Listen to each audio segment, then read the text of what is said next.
Reese's comedic role in The Importance of Being Earnest strengthened her growing image with audiences as a funny and likable actress. Working with Reese was fantastic. She's a real sweetheart and such a nice person and so good at comedy. I think that's just one of the things that she's really good at. Witherspoon had proven she was a comedic force to be contended with. She surprised audiences with her next film role. Sweet Home Alabama was Reese's first shot at being a romantic lead in a major Hollywood love story. The role was originally cast with Charlize Theron, but she dropped out because of scheduling problems. Reese saw an opportunity to show yet another side of herself. I consciously sort of try and mix it up a little bit. It's only interesting as an actor if you keep, mixing it up and trying to... I try to challenge people's ideas of perceptions of what they think I'm going to do next. But I'm excited, I feel very, very fortunate to be able to get the opportunities that I do. She is funny. She's remarkably hilarious, but at the same time, I've known her as a dramatic actress, and we actually show another side to her, which is quite dramatic and quite poignant, and hopefully people will accept her in those, in this more grown-up role. Sweet Home Alabama was the first movie to be shot in New York after the September 11th terrorist attacks.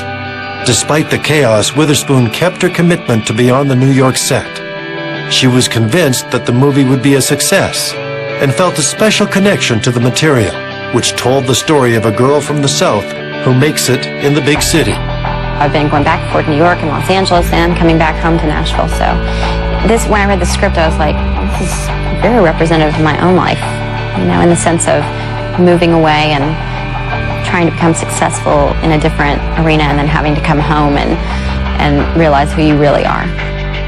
Witherspoon was successfully juggling family life and her career. It's a lot of scheduling. It's a lot of sort of balancing. Whenever Ryan works, I don't work, and vice versa. And it's, but it's great because at the end of the day, when you have an accomplishment or you get to have sort of exciting experience, you can have a whole wonderful family to share it with. Sweet Home Alabama turned out to be another hit for Witherspoon. She had proven herself as a bankable leading actress and was offered a production deal with MGM. It's fun being a producer, you get to have a lot of help sort of organizing and getting things ready, and I'm really good at organizing things anyway, so it's good to challenge a different part of myself. It's about control. They understand if they develop the project, they're going to develop something they like, and they're not at the mercy of an agent coming in with whatever script came through the door that week. Witherspoon's popular role as Elle Wood spawned a sequel, and Legally Blonde 2, Red, White, and Blonde, was the first film made under the banner of her new production company, Type A Films. I think she genuinely likes what she does. I think she likes being an actress. I think she likes the concept of making movies and the stories that go into creating characters and all that. She likes it, and she does it very well. If that makes her a Type A personality, she's a Type A personality, but I think that's a good thing. You can't do it without being interested like that. By that point, I knew that Reese could do anything Reese wanted to do. Witherspoon finally had clout in Hollywood as an actress and producer. But as her popularity grew, so did her problems with the paparazzi. That probably drives her more crazy than anything. You want to have the press looking at you because that's how you get $25 million paychecks, that somebody is interested enough in you to watch you walking out of a Starbucks. But I'm sure that of all people, as private as that girl is, that makes her crazy. Witherspoon complained of being swarmed by paparazzi who tried to force her off the road in her car, and being harassed when she took her 5-year-old daughter Ava and Ava's friends to Disneyland for a birthday party. Yeah, they do some scary things sometimes. She pressed charges against one overzealous photographer and joined forces with Cameron Diaz, Lindsay Lohan, Halle Berry, and the LAPD to wage war on aggressive paparazzi. The most important thing is freedom of speech. It's a very important part of our country.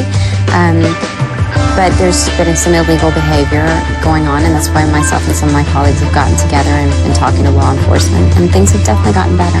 Witherspoon claimed the behavior of the paparazzi improved as a result of their efforts. but admitted that the situation had become so troubling that she considered moving her family. I think about those things all the time. I think about living in Los Angeles. It's hard living in LA because that's where a lot of the paparazzi are. So, yeah, we think about moving and stuff. But it's certainly the things I've gained by, you know, being in this business certainly outweigh all the bad parts of it. After the success of the Legally Blonde movies and Sweet Home Alabama, Witherspoon was ready to go after the film industry's highest honor. Reese wanted an Oscar. Reese Witherspoon conquered the box office with her hot films Legally Blonde and Sweet Home Alabama, but the ambitious actress was after Hollywood's highest honor. She wanted to know the thrill of winning an Oscar. It's a life-changing event because forever you're known as the Oscar-winning actress, and to have that on the front of your name, of course, anybody who would dare be competitive, anybody in the business would have to want to have that. In 2003, Witherspoon left Los Angeles to do another film on location in England. During the filming of Vanity Fair, she was also expecting her second child with Philippi, a son to be named Deacon.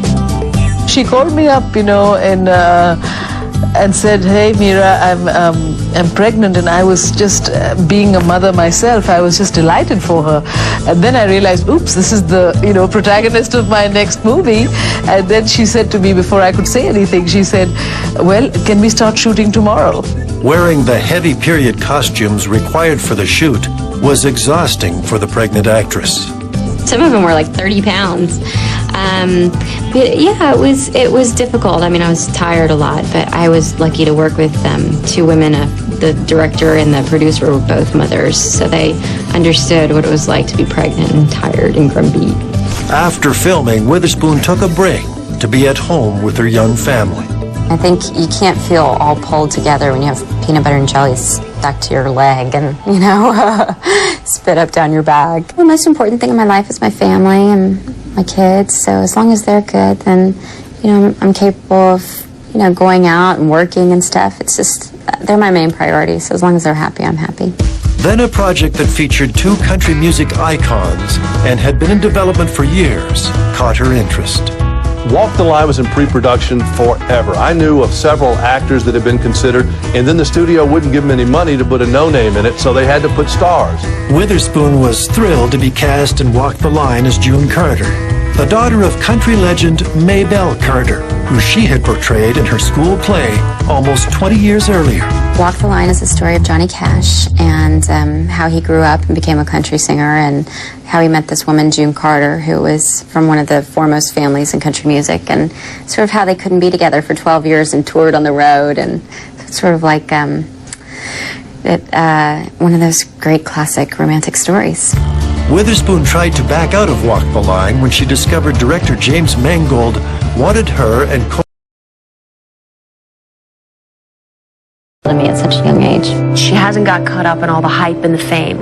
I mean, a lot of people, when they go to Hollywood, I mean, they want to make it, they want to be successful, and might get caught up in all that, but she hasn't. You know, it's like a surprising thing. I think everybody just sort of didn't expect what happened to me in my life.